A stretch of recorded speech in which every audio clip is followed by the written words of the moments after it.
to KC Cares, Kansas City's nonprofit voice, telling the stories of the organizations in our community that make a difference. I'm Ruth Baum Biggest. We are proudly sponsored by the Ewing Marion Kaufman Foundation. Chris Anthony was a 37-year-old man, vibrant, young, engaged, active. Unfortunately, his life was cut short by a glioblastoma tumor, a brain tumor.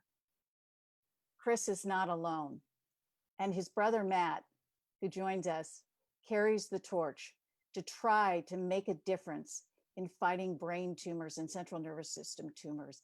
And I'm joined, safe at a distance, with Matt today, out in beautiful Colorado. I love it. Yes. But your heart's in the metro. Out my window. I'm sorry, Ruth? Your heart's in the metro. We know that. My heart's in the metro, yes. Just an occasional drive west to the mountains to breathe in some mountain air at 11,000 feet. It's pretty great. Well, haul one of those mountains back, would you? We'll just plop it right in the middle of Kansas. For sure. We've known each other a very long time, and indeed, Ruth. I'm so honored to get to talk with you and share with others the amazing work that you do with Head for the Cure. Before we dive into everything you're doing, share with us a little bit about Chris and this journey that you've made from a very heart-centered place. Well, thanks, Ruth. It's a very easy story to tell, and it's pretty wonderful when you can repeat your brother's name, who's now been deceased for 17 years, multiple times a day. As I say often, he's my wingman in this whole effort. And I first want to thank you, Ruth, for all your support and encouragement and graciousness over the years. And KC Cares, you guys do such a great thing for our community. Helping others is central to our purpose on this planet, and you guys tell the stories, and I'm honored that you tell our story. Chris was, as you said in your intro, I mean that really captured his spirit, and what made him extraordinary was how ordinary he lived his life, and that is to say that when he was diagnosed with a glioblastoma, something he had never heard of, I had never heard of. Now it seems unstoppable in so many ways. But the diagnosis then was very grave, that this is a brain tumor, a form of cancer. Glioblastoma, grade 4 brain cancer, is slow to really reach the place where there's a cure. And so Chris fought it bravely, but he didn't change his life. He believed that the way he lived his life for his family, his work, he actually, for 20 plus years, I was the CEO of VML. We had an office in Dallas. Chris worked for us at VML. He worked until the last month of his life. And he believed that if he could help one person fighting this same illness, then that was his purpose. That must be why he was facing this disease. And so as he was in his last days, he asked if I would carry that on, very simply, and to help him help others. And that has been the fulfillment of a lifetime to honor that promise. And that's really what we do with Head for the Cure, while we build awareness for a disease that is under-researched and because it's underfunded, while we do raise funds, mostly we inspire hope for this community of people that are facing an illness that is very difficult on them, the patient, on their caregivers, on loved ones, and so we bring some hope. That's the base premise. Well, first, let me say how brave of your brother, and how wise at the age of 37 to ask that of you. At the same time, a little bit of a heavy load. Something it's I think so. Though not really. I mean, I believe that the things in life that give to others also bring great reward, and I certainly receive that. And fortunately, as is the case with everything that's good, we don't do anything alone. Chris is my wingman, as I said. We have a great little team at Head for the Cure. We're doing these events all over the country. We have amazing medical professionals, neuro-oncologists as partners who fight the fight every day. We have thousands of teams that participate and tens of thousands of participants, all of whom create a community that's really powerful. Share with us, if you will, how many places you are now, Yeah. and the growth of Head for the Cure from your infancy to today. Yeah. It's been kind of remarkable because I say often that we're still very much a grassroots organization. That is, our participants, our donors, our supporters are really people that experience this disease or just want to support something that's important. And we don't have a lot of large donors. We have a lot of donors that matter, though, and in the 25 to 50 to $100 range. And that makes this grassroots. It's built around a community, and I think a movement has ensued. So we had no idea early on that this would ascend to a national organization. That wasn't necessarily the goal, but those that know me might say that, well, there's a certain competitive drive that says if there's a need, let's go for it. So this year, and of course this year, which we'll talk about in a little bit, has been very different, obviously, Yes. Because our platform, how we convene people, is through 5K runs and walks, and a few bike rides. So all this coming together to run or walk a 5K as a community, sometimes some personal best, and we have events that and 30 cities. So we're in 30 cities with our events. This year, they're all virtual. We slowly evolved to that. We actually had 2 events early in the year before the pandemic. It's funny. I think we're going to remember history as February. So we had 2 events, one in Orlando and one in Charleston in February, and our first March event was in Austin, Texas, and it was around March 25th or so, and we announced when everything began to get serious that we were going to go virtual. We weren't sure, of course, like most people, how long that would go, but we've now, all of our events for 2020 are virtual, including our signature here in Kansas City, upcoming on August 30th. But it's funny. It's been, well, sort of pivoting, where people are overusing that word, from these live, connected, convening events, bringing the community together, to a video experience. We didn't know what to expect, and it was a little.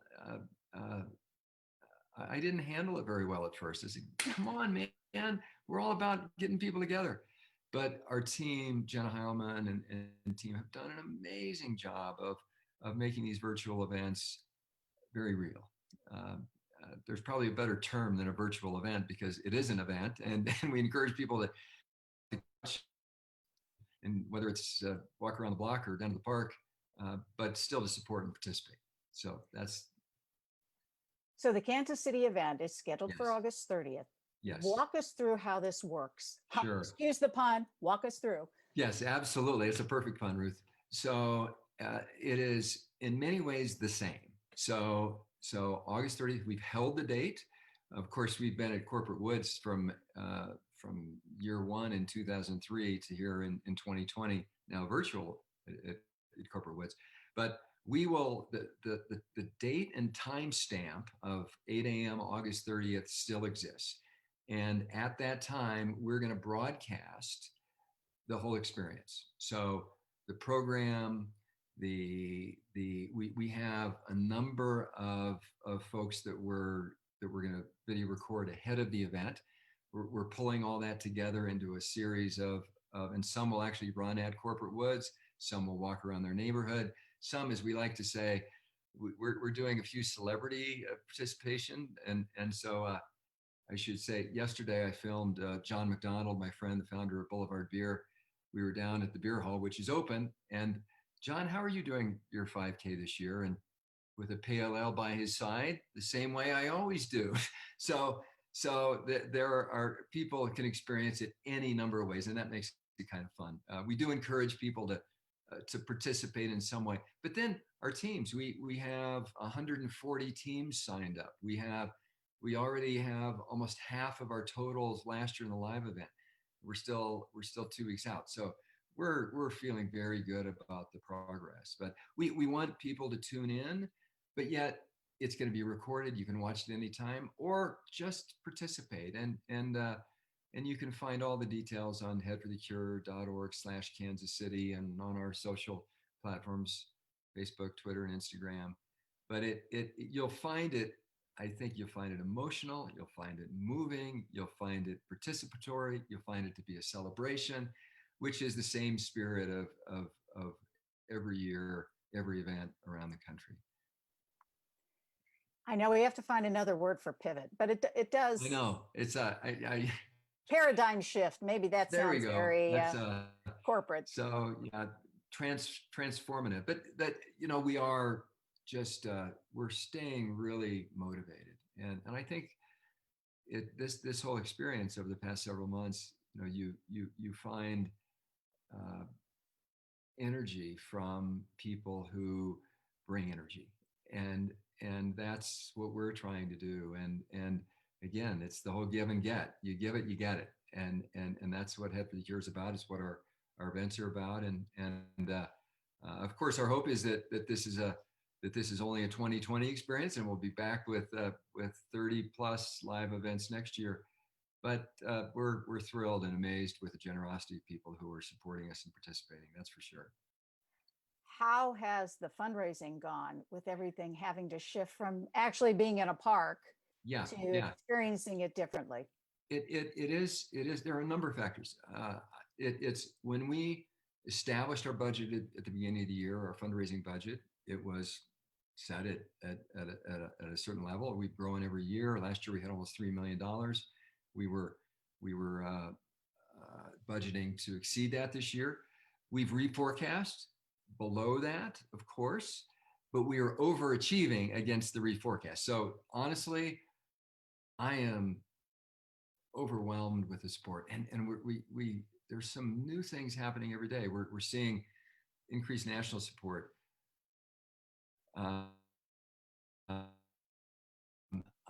today, Ruth, with the Kansas City Royals, who are interested in getting involved again. The Royals, some of those who are Royals historians might remember Dick Hauser, the manager of the Royals in '85.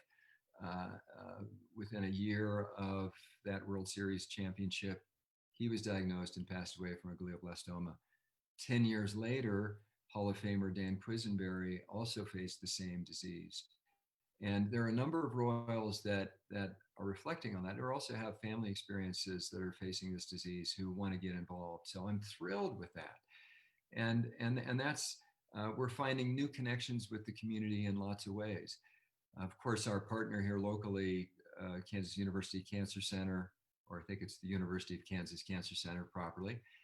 Roy Jensen, the director, has been an amazing partner, and our local funds are directed to KU. We've raised and directed over $1 million to KU thus far, and we think we're going to have another big pledge this year through this year's event. So lots of really positive things are happening. It sounds like you've taken what a lot of us in the beginning thought, oh my goodness, what the heck are we going to do? And shifted the paradigm. Are there things because of the COVID pandemic and now having done a number of these walks, et cetera, that you think Head for the Cure will keep? Oh, that's a great question. And I think for sure it's what we're doing today, the connection that we feel over video. We've had amazing response, the accessibility, the approachability of people, ongoing connection with team captains, looking at fundraising activities outside of our core 5Ks, the intentionality of people who say, I want to do more. So most definitely, I think the biggest thing is really our communication with our supporters has been enhanced this year. They're eager to help. They are accessible. You know, the when you shorten commutes and you can easily connect over video, it allows for more connection. So I think for sure we'll keep those. But our core elements of the program are our Keeping the Faith program, our base 5K. And boy, there's a great video that we produced on how you can participate in a 5K. So much fun.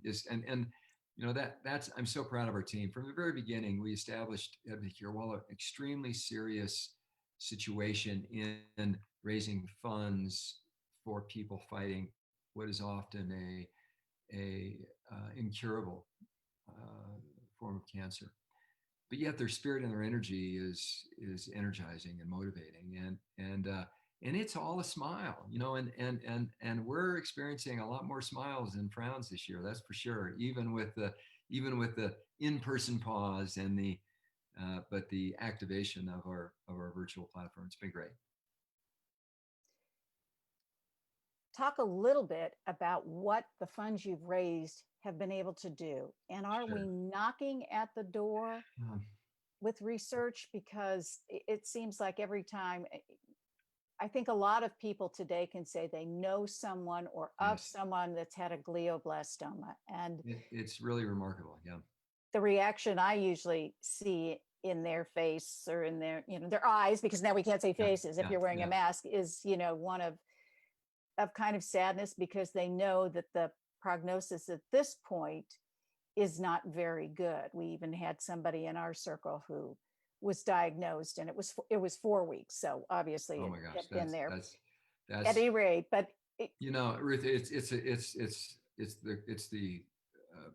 the existential question, that's for sure. And I often reflect on my mom. So her youngest child, Chris, passed of this disease. Her middle son, that's me, has carried the torch, as you say, to drive this forward. And she's a great supporter and never misses, and a great funder, and always wants to know the latest and greatest what's happening with Hep Cure. But she then asked me, almost in a way that is just repeatable and sustainable, and that is there a cure yet? Is there a cure yet? Is there a cure yet? And my answer to her, as to others, there is not, but there is absolutely incremental progress. And you know, when something is so difficult, and you know the doctors are working every day, there we are seeing an evolution, and soon there will be a revolution, and the revolution will be a cure. But oh, my dog is calling my attention now. But that but the incremental progress is really meaningful. There is an increase in life expectancy. The quality of life is better. The surgical techniques are better. The treatments, the therapies are showing progress. And so there is hope that the intellectual curiosity and determination of the doctors that have made the pursuit of this disease a mission is inspiring. And there are some, I might mention for folks out there, there's a great Netflix docuseries called Lenox Hill. If you haven't seen it, so Dr. John Bookvar, who's a star, the neurosurgeon and brain cancer researcher, is our partner in New York, and I I've spent a lot of time with John, actually, and when they were creating it, we were part of the studio of that whole experience, and that's a wonderful example of the progress. It's also a very true example of how grave this disease is too, and I think one is the currency for the other, but there is great progress. So uh, we're encouraged, Ruth, and that's the important thing when facing something that is elusive.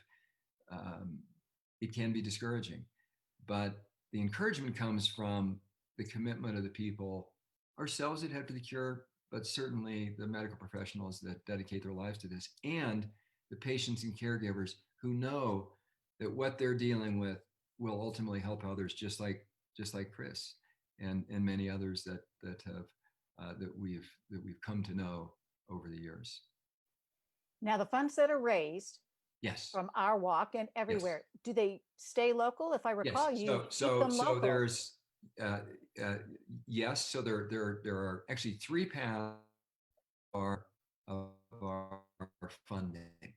So here locally and with every event. So the University of Kansas Cancer Center Brain Tumor Clinic, uh, uh, a significant part, nearly half of our funds raised go to KU. We have a national partner, the Brain Tumor Trials Collaborative, of which KU Cancer Center, Dr. Michael Schalitz, is part of that. That's the top 35 academic cancer centers around the country, NCI, National Cancer Institute centers. That is a multi-center collaborative that Head for the Cure really initiated. We created it with MD Anderson back in '07. Mark Gilbert, who now is at the NIH. So we still fund that and actually provide the infrastructure through Head for the Cure to the BTTC, and it's an amazing organization. And then thirdly, we've created a program called Brains for the Cure, which is a patient navigator that helps patients understand, manage, and cope with brain tumors of all types, whether benign or malignant, up to stage 4 glioblastoma. So that's an amazing tool too, and I encourage people to go out to brainsforthecure.org and see that. So we continue to drive that publishing environment and content forward as well. So funding research locally, funding research at a multi-center organization at BTTC, and driving programs for people living with brain cancer through Brains for the Cure. It gives us real strategic focus, and we feel like maintaining that strategic path will continue to make a difference.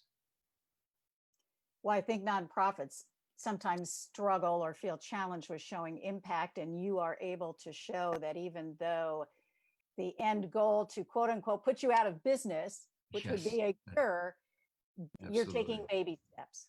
We are, Or you're and it even can happen. running. Well, we are running. We're walking fast or running, and that is encouraging. And we commend our board too, who keeps me in line and make sure we stay on task and on focus. And then our team, Jenna Heilman and crew. It's we do. You know, we started this thing in Kansas City, again, grassroots, almost all volunteer. You don't grow unless you formalize your organization, which we have done.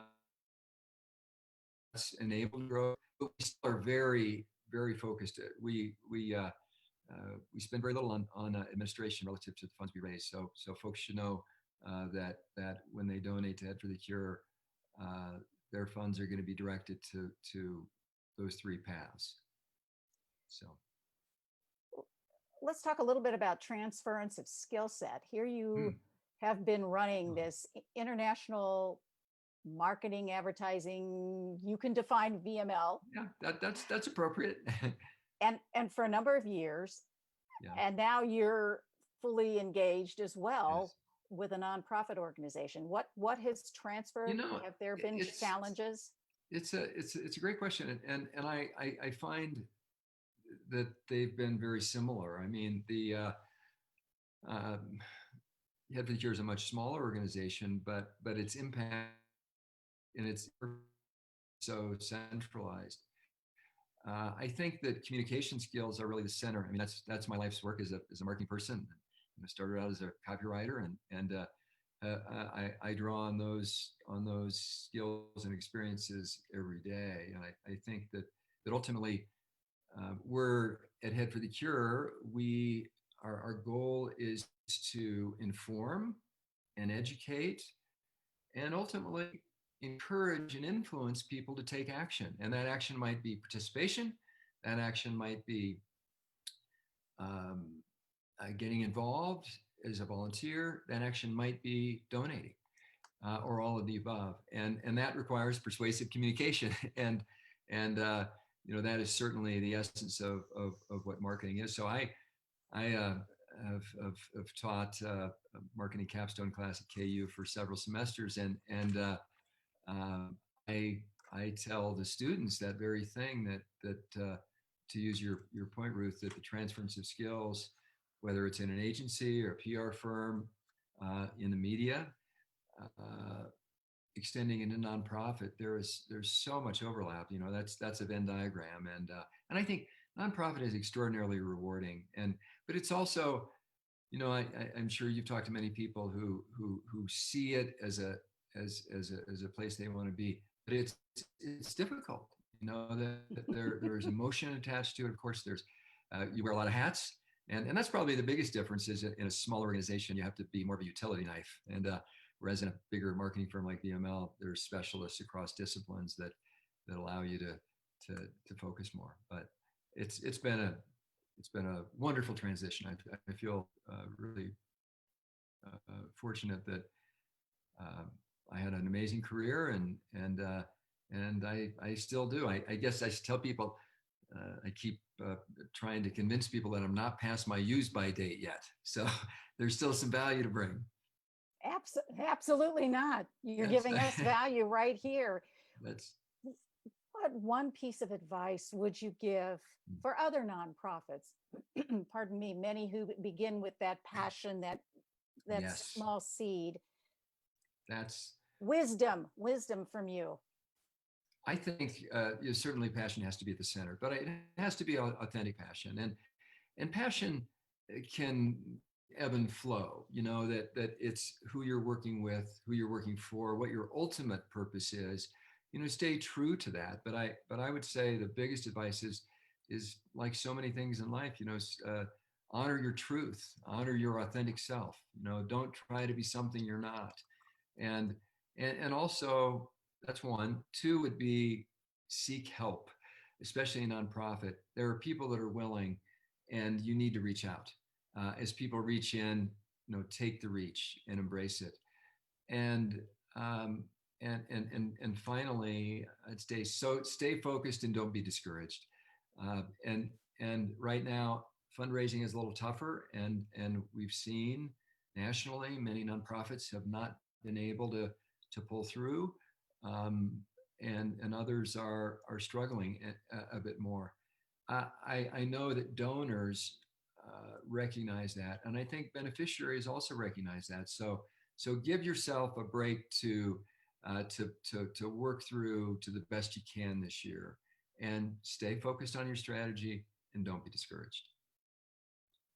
Great advice. Always, Matt. I learned so much every time we talk. We need to talk more.